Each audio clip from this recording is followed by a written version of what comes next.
Welcome back to Ask Premier Ed. We will be answering questions now on education and social services.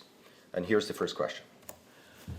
Dear Premier Stelmach, and that's Ray in Olds, how can you justify the continued practice of subjecting 8-year-olds to provincial standardized tests when all stakeholder groups are vehemently opposed to these exams?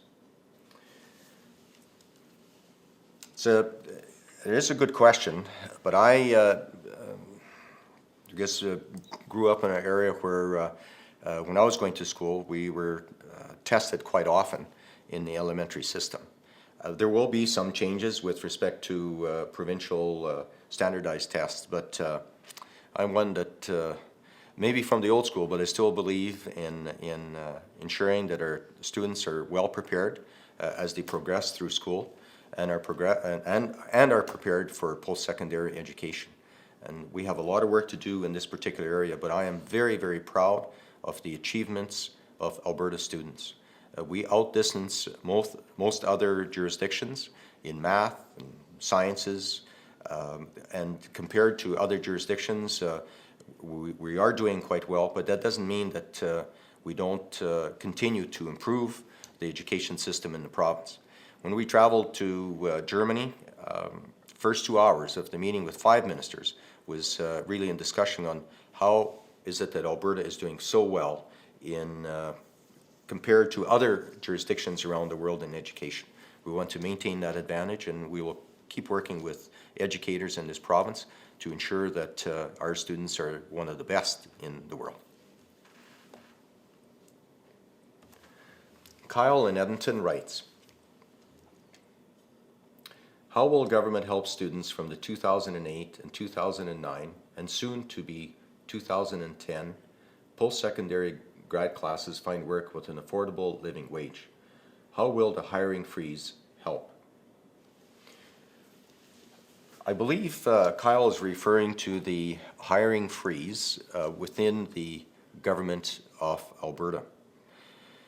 Most of the positions within the government of Alberta are those related to vacant positions today, and those vacant positions will not be filled.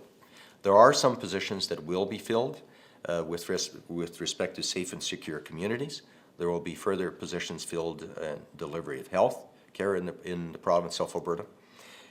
But most importantly, the private sector has really been picking up, and our job numbers are growing. Employment is increasing. Investment is coming back to Alberta at an increased rate, especially the last number of months. Billions of dollars have been moved to Alberta, invested in oil sands, invested in research and technology in our universities. So that tells us that we are on the right track. To all of the students that are completing their post-secondary, please, Alberta remains to be a beacon of hope, beacon of prosperity, and I encourage everyone to complete their post-secondary education because there will be jobs available in all of the disciplines. For Marion in Edmonton, with no new rental subsidy funding, how can AISH recipients pay rent, utilities, and purchase basic needs with an income of $1,188 per month? Marion, with respect to our AISH clients and all of those that are most vulnerable in the province of Alberta, we will ensure that no matter what the situation is for an individual under AISH or any other program, that they will receive housing, that they will receive the benefits of health, eyeglasses, dental, etc. that they require.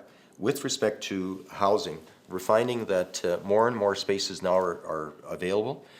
We are continuing our plan to provide 11,000 affordable housing units over the next 3 years, and we're well ahead of that schedule. So you'll see rents diminishing throughout the province. There will be some variances between communities, obviously, but if there is any particular issue with respect to finding appropriate housing for someone that requires additional help, our department certainly is there to help out on an individual basis. Jason in Camrose. Is there a plan to increase wages to disability service workers? Jason, this is a very good question. One of the positives coming out of the last boom that we had, because we had such a shortage of workers in the province, many employers reached out to the disability community. And I have to commend not only the employers, but those that perhaps are dealing with disability, all wanting to contribute positively to society.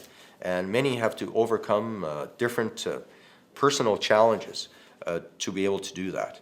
And in this particular case, many of the employers are assured that they provide fair return, fair compensation to those that are working in their businesses.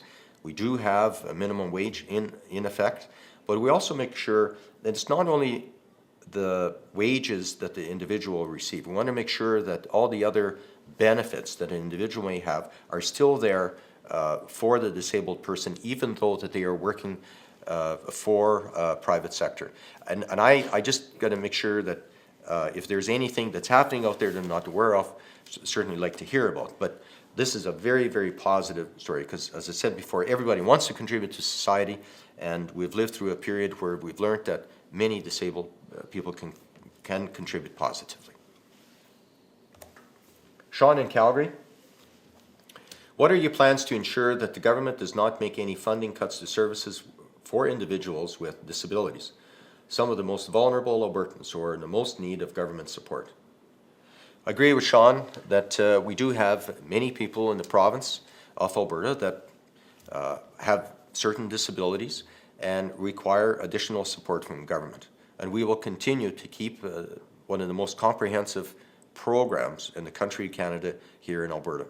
I believe we still continue to be the only province that has the ACE program in place, and we'll continue to fund programs based on need of Albertans. And this is an area where we're being very careful as we proceed with the budget for next year that the most vulnerable will not be affected.